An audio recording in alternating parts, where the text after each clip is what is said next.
أموالهم آمين يا رب العالمين. الحمد لله والمسلمين رحمني ورحمة الله وأن محمدا رسول الله أما بعد. Sebagaimana biasa kita membagi hadis pada malam hari ini, karena ini adalah mendekati Idul Adha, saya akan membacakan pada malam hari ini satu karya tulis yang berjudul tentang Al-Adha, tentang kurban Idul Adha, yang ditulis oleh Al-Imam Ibnu Hazm Al-Andalusi Al-Dhahiri rahimahullah ta'ala. Al-Dhahiri itu nisbat kepada mazhab Dhahiri, supaya kita tahu bahwasanya di dalam fikih Islam itu tidak hanya 4 mazhab, tapi masih banyak lagi mazhab yang lain, termasuk Dhahiri ini, tapi sudah punah mazhab ini. Nah, kita pelajari, tidak ada masalah, dan nanti tidak harus kita ikuti pendapat beliau, pendapat yang kuat kita ikuti, pendapat yang dianggap lemah oleh mayoritas ulama kita tinggalkan saja, mengikuti pendapat mayoritas ulama kita rahimahullah. Beliau mengatakan masalah al-udhiyah, hukum korban Idul Adha, sunnatun hasanah, adalah sunnah yang baik, walaysat fardhu, tidak wajib. Wa man tarakaha, barang siapa yang meninggalkan korban Idul Adha ghairu rajulin anha, bukan karena berpaling darinya, fala haraja 'alaihi fi dzalika, maka tidak ada dosa untuknya. Wa man dhaha 'an imra'atihi aw waladihi, dan barang siapa yang berkorban untuk istrinya atau anaknya, aw ahlihi atau budaknya, fa hasanun, maka itu bagus. Wa man la, barang siapa yang tidak melakukan, fala haraja fi dzalik, maka juga tidak ada dosa atas itu. Ini membahas 2 masalah. Masalah pertama, apa hukumnya korban Idul Adha? Beliau sesuai dengan pendapat mayoritas ulama, hukumnya adalah sunnah. Lebih tepatnya kalau menurut jumhur itu adalah sunnah muakkadah. Sunnah muakkadah kalau ditinggalkan bagaimana? Kalau ditinggalkan makruhun karahatan syadidatan, sangat makruh, sehingga tidak selayaknya kita meninggalkan kalau memang kita ada kemampuan untuk melakukan korban Idul Adha. Kemudian masalah yang kedua, beliau mengatakan bahwa boleh tidaknya korban untuk istri, anak, untuk budak, artinya untuk sekeluarga, sebagaimana dilakukan oleh Rasulullah SAW. Jadi satu rumah Nabi isinya banyak orang kan, ada 9 istri yang hidup semasa dengan Nabi. Ternyata beliau korban hanya 1, 2, tapi untuk seluruh keluarganya, sehingga seperti ini termasuk sunnah dari Rasulullah SAW. Kemudian beliau mengatakan, wa man arada an yudhiya, barang siapa yang ingin berkorban, fa fardhu alaihi idza ahalla ila dzul-hijjah, maka wajib baginya kalau sudah datang hilal dzul-hijjah, alla ya'khudha min sya'rihi wa la min adbarihi syai'an, tidak potong bulu maupun kuku hatta yudhiya, sampai selesai berkorban. Jadi menurut beliau tidak boleh potong kuku, tidak boleh potong rambut atau bulu kalau kita ingin berkorban. Ini hukumnya adalah wajib, artinya larangannya ini haram. Sehingga kalau kita potong kuku bagaimana? Dosa. Kalau kita potong rambut gimana? Dosa, karena dilarang oleh Rasulullah SAW. Tapi memang ini masalah khilafiyah. Kalau menurut Imam Syafi'i, larangan ini hanya makruh saja. Ya, Imam Syafi'i yang punya dalil, tapi Imam Ibnu Hazm mengatakan bahwasanya ini haram, yang punya dalil, yaitu kaidah asal bahwasanya hukum asal larangan adalah haram. Nah, karena diperselisihkan, lebih bagus kita ini meninggalkan. Kita bayangkan aja, seolah-olah Nabi sedang hidup di tengah kita. Kemudian beliau mengatakan, yang pengen korban jangan potong. Apa kira-kira kita tega malah ngambil alat potong kuku, malah potong kuku? Nabi mengatakan jangan, malah kita potong, tega. Kemudian kita mengatakan ini kan larangannya makruh saja, tidak bagus begitu ya. Dilarang oleh Nabi, mau makruh mau haram ya,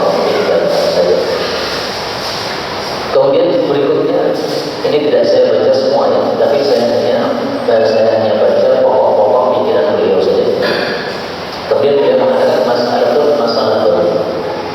Wala tajzi fil udhiyah, untuk korban Idul Adha tidak sah apabila arja bincang, tidak sah apabila manidah sakit, tidak sah apabila ajfa kurusnya sampai tidak punya susu. Kemudian di sini beliau menyebutkan wal jurah termasuk sakit itu adalah kubisan.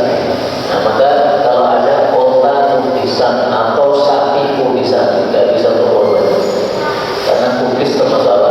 Sakit. Jadi sakit tidak harus kelihatan lentur begitu, meskipun dia kelihatan kuat ya. Tapi kalau kulitnya kubisan, nah maka kulitnya apa? Kubisan termasuk sakit, maka tidak sah. Kemudian tidak sah juga kalau pada telinganya ada sesuatu kekurangan atau dipotong atau dilubang sampai tembus.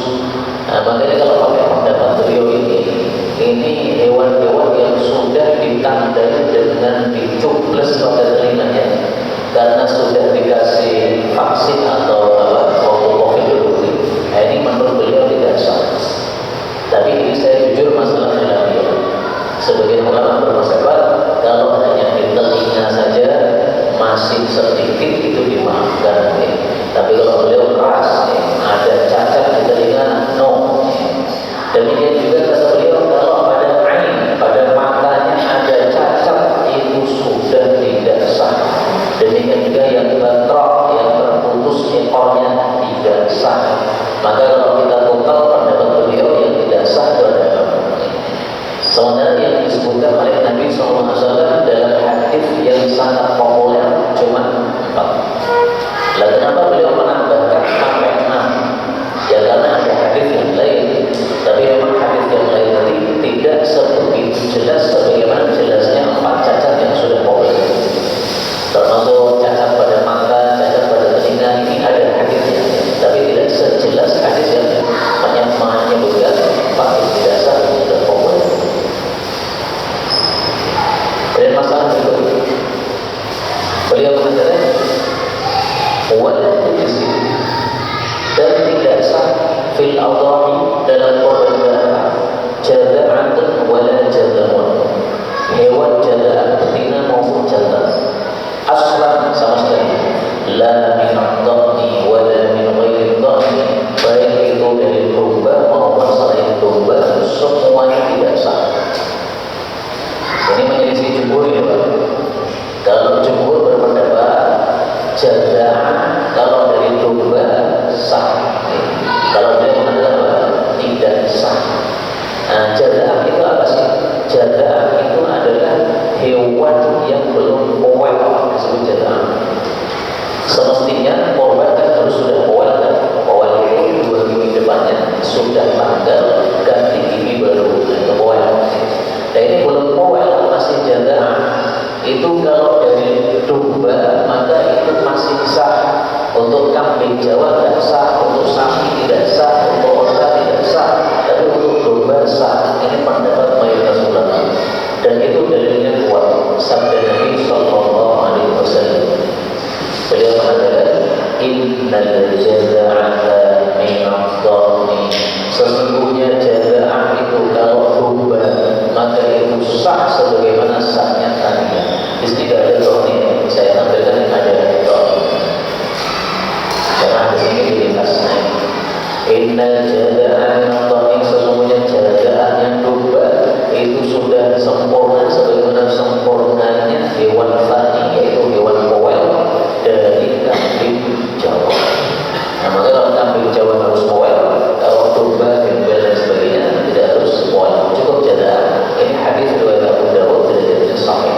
Nah kata Ibnu Hazm tidak sah jaza'ah apapun.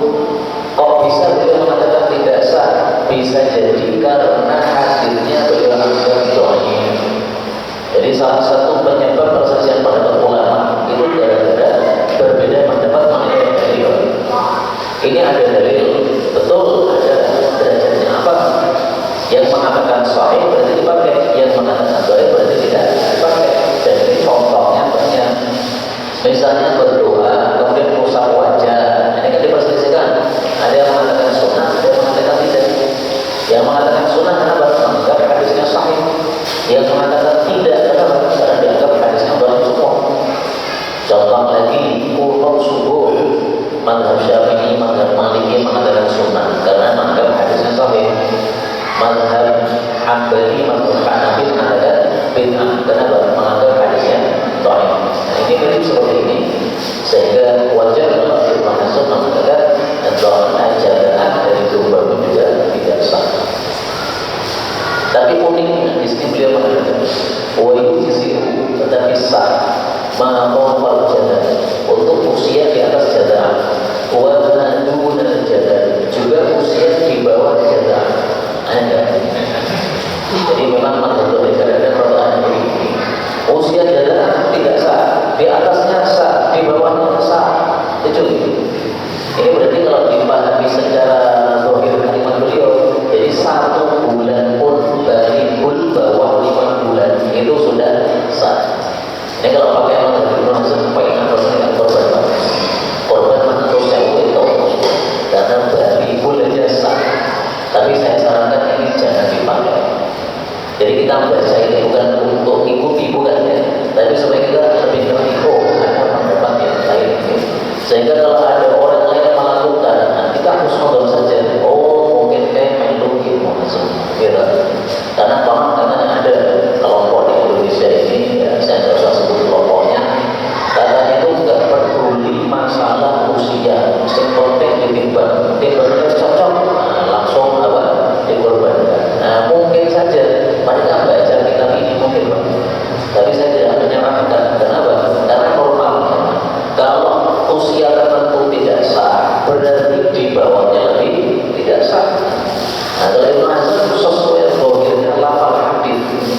Kalau lafal hadis yang tidak boleh itu berarti bawahnya boleh, atasnya boleh. Contoh lagi yang mirip seperti ini. Ini pemikiran Ibnu Hazm seperti ini ya, pemikiran ulama juga, Pak. Jadi jangan kita anggap ini orang bodoh, bukan dia ulama. Ini ada hadis Nabi mengatakan, "Idza tasafa Sya'ban", kalau sudah tengah-tengah Sya'ban, berarti tanggal berapa? 15 Sya'ban atau tanggal 16 Sya'ban, pada tasum, jangan puasa sampai datang Ramadan. Nah, kalau Ibnu Hazm memahami yang tidak boleh puasa cuma tengah Sya'ban. Sebelum tengah Sya'ban boleh, setelah tengah Sya'ban ya boleh. Jadi anggaplah tengahnya itu 15. Nah, tanggal 15 tidak boleh puasa, 16 boleh. Padahal wajarnya kan kalau 15 saja tidak boleh, sampai Ramadan dan juga tidak boleh. Nah, itu pemikiran itu seperti itu dimaklumi. Kemudian di sini beliau menjelaskan apa sih yang disebut jadah. Nah, ini juga pendapatnya beda lagi. Jadah itu baik dari domba maupun dari kambing Jawa maupun dari kijang maupun dari sapi sama, yaitu yang akan ma'aman kamilan, yang usianya sudah 1 tahun penuh, itu disebut jadah. Tapi memang ini ada juga yang berpendapat seperti ini, seperti mazhab Syafi'i. Setahu saya jadahnya domba itu usia 1 tahun. Tapi kalau mazhabnya Imam Wafi, jadahnya domba usia 6 bulan. Ya memang ada perselisihan pendapat. Dan beliau tidak ngawur ya. Di sini beliau sebutkan, saya mau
Dan saya sampai hari ini sudah 2 kali ngambil alat potong kuku, Pak. Lari loh. 2 kali loh, Pak. Padahal beberapa hari, Rabu, Kamis, Jumat, Sabtu, Ahad, Senin, Selasa, Rabu, 8 hari. Dan 2 kali saya sudah ngambil dan mau potong kuku, lagi. Gara-gara kotor, panjang-panjang ini. Jadi kalau dia panjang ini rasanya gatel nih, pengen apa? Bersihkan. Nah, seandainya lupa, dimaafkan. Berikutnya, mas'alatun. Nah, ini masalah baru saya kasih tanda merah ini karena pendapatnya sangat aneh.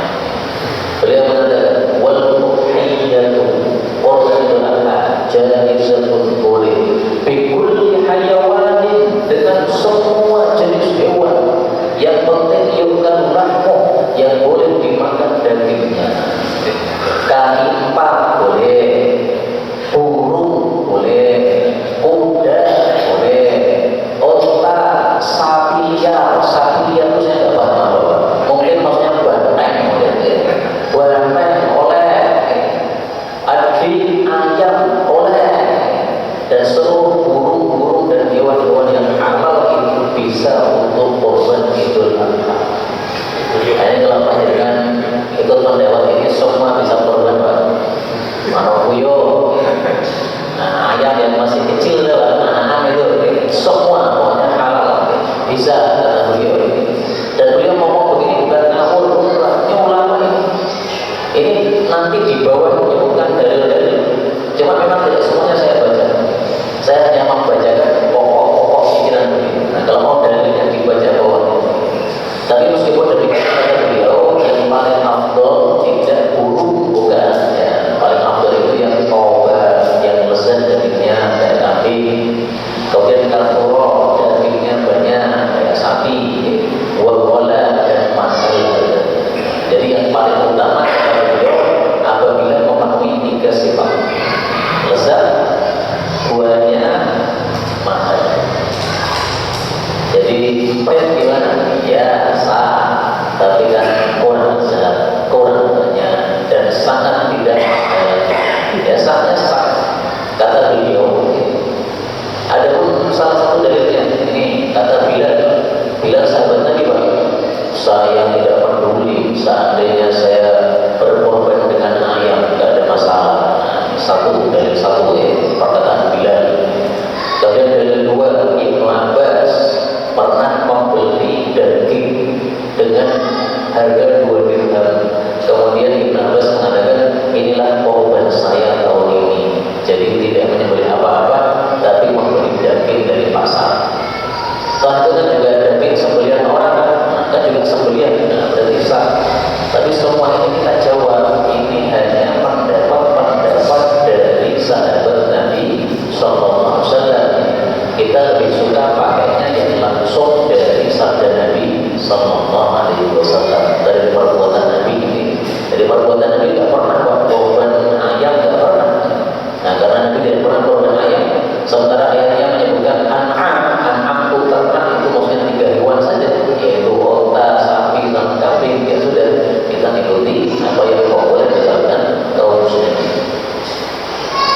Nah, terus ini kita belajar itu apa sebenarnya? Ya tadi supaya kita ngerti bahwasanya ada pendapat-pendapat seperti ini, sehingga salah satu fungsinya adalah kalau ada orang yang melakukan itu kita tidak usah kaget gitu. Jadi jangan mengatakan oh ini kelompok sesat ini, nah, tidak harus begitu. Kalau dia memang mempelajari dari fikih, akhirnya puas dengan pendapat ini, ya sudah silakan. Tapi orang-orang seperti kita yang bukan ulama serasa macam-macam lah. Kita mengikuti apa? Mayoritas saja, mayoritas para ulama kita itu insya Allah pendapatnya lebih kuat daripada yang aneh-aneh seperti ini. Kemudian beliau membahas lagi tentang waktu. Waktu dzabhil, ada waktu menyembelih korban Idul Adha adalah ayyuhillah anda tunda hatta terlalu syamsu, sampai terbit matahari. Kemudian tabiatullah, mataharinya sudah putih, tapi sudah tinggi, itu maksudnya sudah lepas dari ufuk, sudah naik. Kemudian anda tunda sampai sekitar salat 2 rakaat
Dan di sini uniknya beliau mengatakan untuk rakaat pertama membaca Qaf, rakaat kedua membaca Al-Qamar dengan bacaan tartil pelan-pelan seperti bacaan Pak Siti.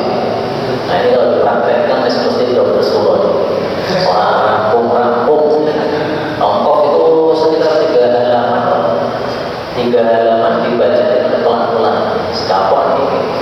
Tapi alhamdulillah tidak harus seperti ini ya, karena Nabi tidak selalu membaca Qaf dan Al-Qamar. Beliau kadang membaca Al-A'la sama Al-Qasiyah, dan itu juga tidak harus surat apapun, bebas. Hanya saja kalau saya menyarankan jangan Al-Ikhlas lah, terlalu pendek, karena sebagai orang itu sholatnya sukanya terlalu pendek. Al-Ikhlas terus itu kurang cocok dengan sunnah begitu Rasulullah sallallahu alaihi wasallam. Berikutnya beliau mengatakan masalah baru, wal udhiyatu mustahabbatun lil haji bi Makkah. Qurban Idul Adha tetap sunnah bagi orang yang haji di Makkah, walil musafir sebagaimana juga untuk musafir, karena dia lil muqim sebagaimana sunnah untuk orang muqim, wala farqa, tidak ada beda. Kenapa beliau menjelaskan seperti ini? Karena sebagian ulama mengatakan bahwasanya untuk yang haji tidak disyariatkan korban Idul Adha.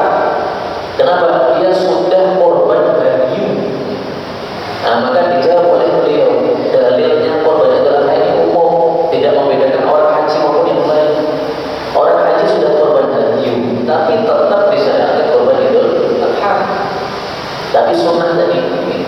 Nah, jadi jangan dipisah-pisahkan. Karena haji maka dibedakan ini apa?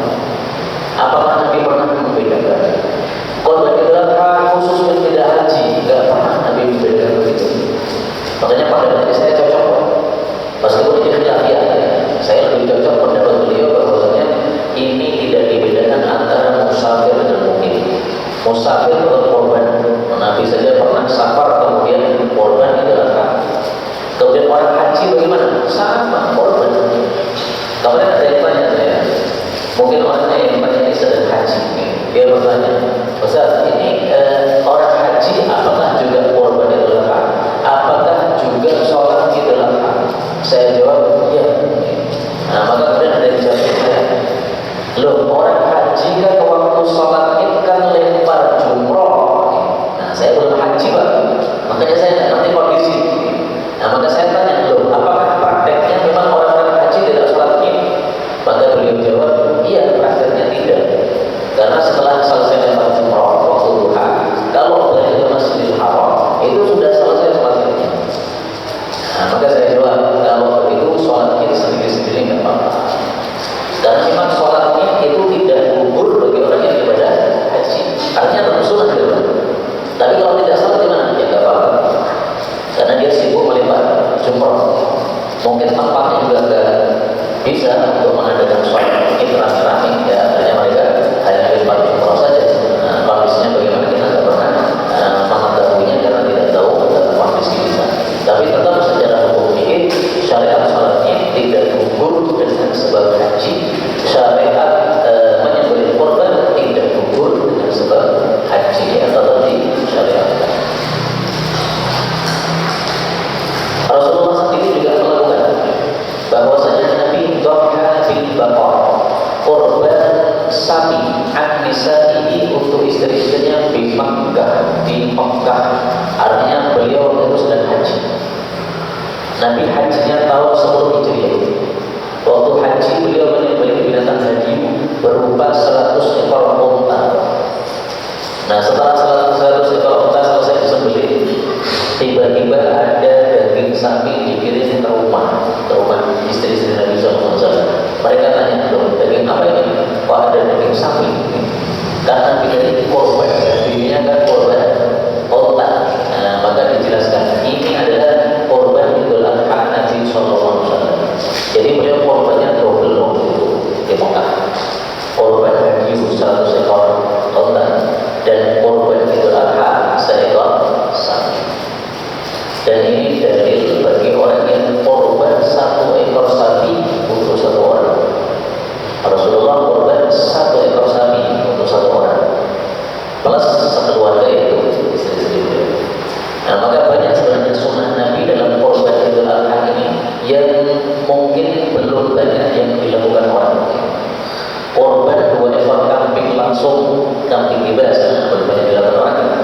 Kemudian korban satu sapi untuk satu orang, belum banyak dilakukan.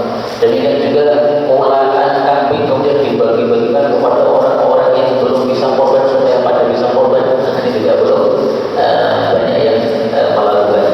Nah, kita niatkan saja. Apalagi tadi Pak, korban unta 100 ekor. Wah, ini kalau yang sing lakoni iki. Ini kalau dilakukan di Indonesia ini wah makmur ini.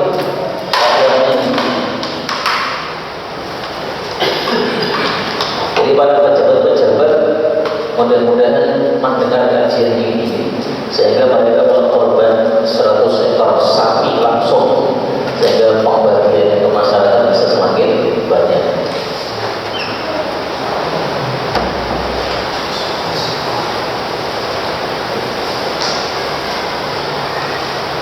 Berikutnya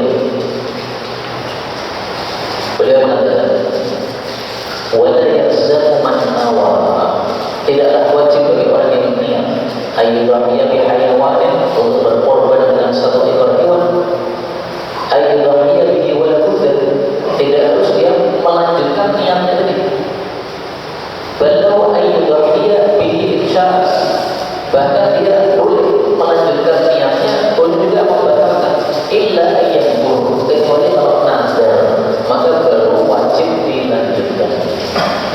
Jadi panjenengan punya niatan saya nanti akan korban, sudah menyiapkan duit, kemudian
disembelih Dzulhijjah.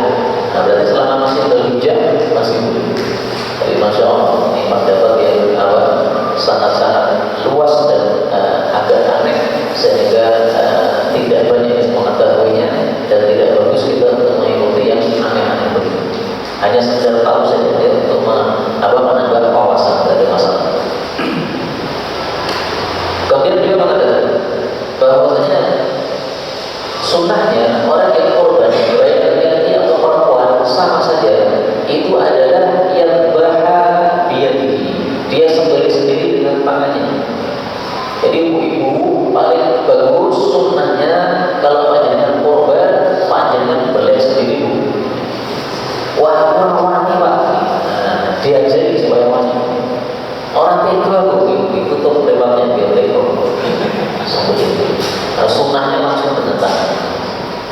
Terus kalau seandainya tidak menyembelih langsung gimana? Ya nggak apa-apa. Diwakili oleh orang muslim boleh.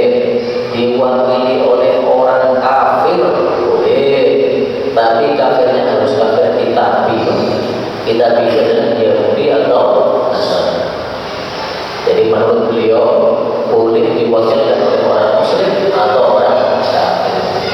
Setahu saya yang mazhab Syafi'i tidak boleh diwakilkan oleh orang ibadah yang mau diwakilkan kepada orang kafir gimana? Ya tentu hati-hati kita tidak usah mewakilkan kepada orang kafir. Seandainya di kampung ini tidak ada satupun umat Islam yang bisa menyembelih, nah berarti jadi fardu bagi orang kampung tadi untuk belajar menyembelih. Jangan sampai ada yang tidak bisa menyembelih. Alhamdulillah di Indonesia ini setahu saya banyak yang bisa. Karena di negara Arab itu saya dapat informasi dari guru saya orang Arab mengatakan banyak orang Arab tidak menyembelih. Alasannya sepele saja. Kami tidak bisa menyembelih, ribet. Masya Allah. Berarti orang yang malas-malas bisa menyembelih. Tapi saya tidak tahu beliau itu ceritakan kampung mana. Pokoknya beliau katakan orang Arab banyak yang tidak menyembelih. Padahal duit ada, alasannya cuma sepele, nggak mampu menyembelih. Wallahu a'lam bishawab. Yang dapat kita pelajari itu dari Allah. Kalau ada salahnya,